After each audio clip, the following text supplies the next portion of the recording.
Yung ka-source yung result ng ating sketch na gown na design. Ito, pencil cut yung yung harapan. Yan, pencil cut yung harapan, yung likod sa maka. Ito deal, mahaba yung likod. Ito yan, ito siya, yung collar. Tapos ito, parang yung tilang transparent, tinatawag na tulle. Pati sleeve, tulle siya.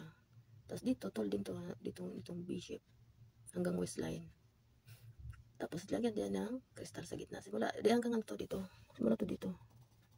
Yan. Kristal yan dyan. Ganyan siya mga ka-source. Tapos ito, yun na, plain na tela. Pencil cut. Sa harap. Tapos ito yung sa likod. Collar pa rin yan. Dito yung bukas. Zipper ito. Hanggang dito. Sa may bandang hips. Yan. Yung hanggang waistline din yan. Told siya yung transparent na tela. Tapos ayun, nasa maka siya. Mahaba ang likod. Ito. Tapos itong kamay niya, may kristal din dito mga ka-source. Parang harap din niya. Ganun. Ganda yun mga ka-source. So, ngayon mga ka-source, please, sa mga hindi pa nag-subscribe, subscribe ng aking channel para makita niyo yung mga sunod ko pang mga gagawin. Ito, actually mga ka-source, may customer na po ito. Kaya nag-drawing ako.